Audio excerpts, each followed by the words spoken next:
श्री कृष्ण जी का सबसे पावरफुल मंत्र कौन सा है? भगवान के सब नाम में, सब मंत्रों में समान शक्ति विराजमान है, कोई हल्का नहीं है। अनंत नाम है, अनंत मंत्र है, अनंत ग्रंथ है, अनंत पंथ है, सब समान है, क्योंकि भगवान भगवान है। इसलिए कभी ऐसी भावना न करे कि ये तो हल्का मंत्र है, ये तो हल्का नाम है, वो बहुत गरु नाम है। ये सब नाम समान है, सब में समान सामर्थ्य विराजमान है। जो नाम हमें प्रिय लगे उसी को जपना चाहिए, या जो गुरुदेव नाम मंत्र दे दें उसको जपना चाहिए। ऐसी भावना न रखनी चाहिए कि कोई हल्का मंत्र है या कोई बहुत पावरफुल मंत्र। सब पावरफुल है, जपने से है। अगर हमें बहुत पावरफुल मंत्र मिल जाए और हम जपे ना तो हमें कोई लाभ नहीं मिलेगा। और हम राम राम कृष्ण कृष्ण जपें, इसी से पावरफुल हो जाएंगे हम। जप के तो देखो। महाराज जी 84 लाख योनियों को भोगने में कितना समय लगता है? कोई अरे भैया कोई इसका ऐसी योनियां 10-10 हजार वर्ष तक एक ही योनि में। और एक जैसे सर्प योनि है, अब उसके कितने हैं, दुमहा कोबरा कितने कितने। अब उसके तो ब्रह्मा जी से बात करनी पड़ेगी। कोई जीव पैदा होते ही मर जाता है, कोई 1000 वर्ष जीता है, ऐसी योनियां है। कोई 500 वर्ष। आप कैसे गणित लगा सकते हो? ईश्वर की सृष्टि की गणित कैसे लगा सकते हो? या तो ईश्वर ही लगा सकता है, दूसरी किसी की सामर्थ्य नहीं। 84 लाख में जाने की इच्छा क्या? तो भाई इसको पूरा कर। मनुष्य जन्म मिला है 84 लाख योनियों से मुक्त होने के लिए। जब तक भगवान की प्राप्ति नहीं होती तब तक जीव को दुर्दशा भोगनी पड़ती, बड़ी विचित्र दुर्दशा। अब कुत्ते का पैर फंस गया मोटरसाइकिल में, अब 10 जगह से टूट गया। अब वो मोटरसाइकिल तो गई, अब ना वो अस्पताल कोई ले जाएगा उसको, ना कोई टेबलेट लगेगा, ना कोई इंजेक्शन लगेगा। पीड़ा ही पीड़ा सहते सहते साल 6 महीने में वो कड़िल कर चलने।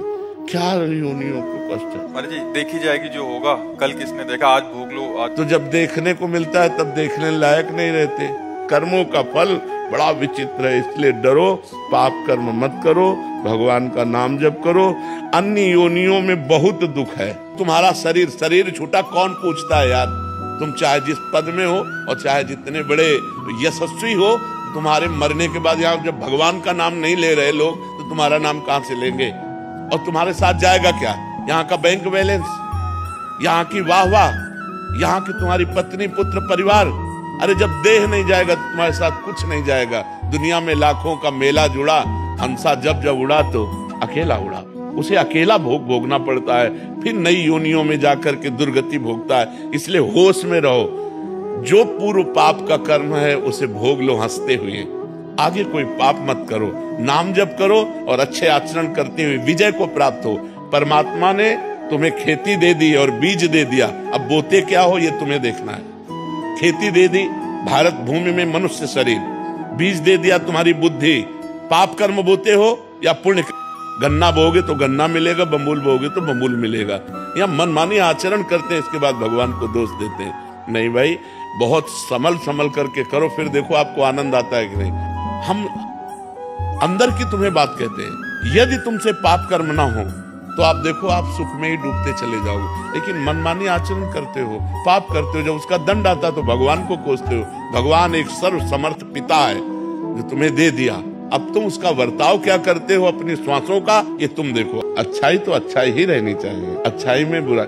एक बार एक काशी में गंगा जी में बिच्छू बहती जा रही, तो एक अच्छाई करने वाले ने उठाया, बिच्छू ने डंक मारा, फिर उठाया, फिर मारा। एक आदमी ने कहा पागल हो क्या, वो बार बार मार रहा है डंक और आप उठा रहे हो। बोले ये उसका स्वभाव है, बिच्छू का स्वभाव है डंक मारना, और मेरा स्वभाव इसे बचाना, मैं इसे बचाऊंगा। और बाहर एक बार करके तो ऐसे जैसे गलत स्वभाव के लोग हैं, अब आप अच्छा बर्ताव करेंगे तो वो बेचारे करें क्या? उनके पास सामग्री इतनी है, वो आपकी अच्छाई का उत्तर बुराई से देंगे। आपको चाहिए अपनी अच्छाई बचाकर उनकी बुराई को वापस कर दें। वो बुराई आप पर हावी ना हो पावे, आप पर प्रभाव ना डाल पावे, तभी अच्छाई रहेगी। और ये तब हो सकता है जब हम भगवत भाव से करें। इनमें भगवान विराजमान है, तो इनसे बदला नहीं चाहेंगे, भगवान हमको देंगे।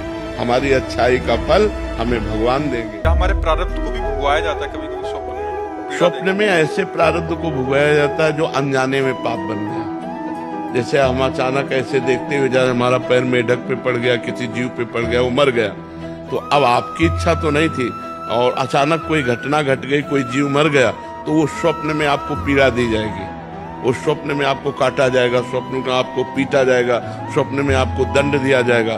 तो आप वैसे भयभीत हुए और जब जागे तो कहीं कुछ नहीं, तो वो अनजाने के पाप को उसमें भुगाया जाता है स्वप्न में। और कभी कभी स्वप्न बिल्कुल व्यर्थ होता है, उसका कोई ताल्लुक नहीं होता, किसी से संबंध नहीं होता, ऐसे व्यर्थ होता है। व्यर्थ की कल्पनाएं जैसे हम बैठे बैठे सोचते रहते हैं ना, वैसे ही वो कल्पना है, स्वप्न कोई सत्य विषय नहीं है। हाँ, स्वप्न में भगवान का आना और भक्तों का आना ये सत्य है। जैसे हमारी कल्पनाएं चलती रहती सब असत्य है, लेकिन उसी में भगवान के प्रति कल्पना करना, किसी संत की बात का चिंतन करना वो सत्य है। ऐसे स्वप्न में संतों का दर्शन होना, भगवान का दर्शन होना, ये अच्छा मंगलमय सूचक है और बहुत ही करुणा है भगवान की जो स्वप्न में आके दर्शन दे। ये नाम जप करते हुए नींद आने लगती है तो भोजन पर ध्यान दीजिए। भोजन सात्विक होना चाहिए, बासी नहीं पाना, बहुत लाल मिर्च नहीं पाना, बहुत तेल के नहीं पदार्थ पाने, प्याज, लहसुन, मांस, मदिरा, अभक्ष्य भोजन, ये सब अगर त्याग कर दोगे तो शतोगुणी भोजन और 6 घंटे की निद्रा और फिर नींद नहीं आना चाहिए।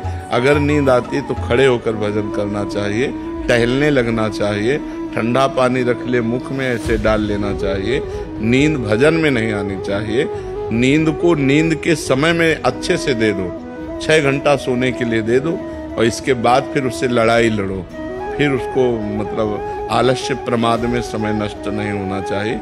जैसे हमें बैठे नींद आ रहे तो हम खड़े हो गए, खड़े भी हमें परेशानी हुई तो हम टहल रहे, पानी मुंह में डाल रहे हैं, मुंह में पानी डाल के मुंह पोंछ करके फिर हम भजन में बैठते। लड़ाई लड़नी पड़ेगी तब नींद पर विजय प्राप्त होती है। अगर हमें ज्ञान हो जाए तो हमें तो कोई मार नहीं सकता, हमारा स्वरूप जो है अविनाशी है और शरीर विनाशी है, इसका विनाश निश्चित होना है। विनाश का मतलब परिवर्तन। ये अभी एकत्रित है तो रूप बन गया और परिवर्तित हो गया तो रूप बिगड़ गया।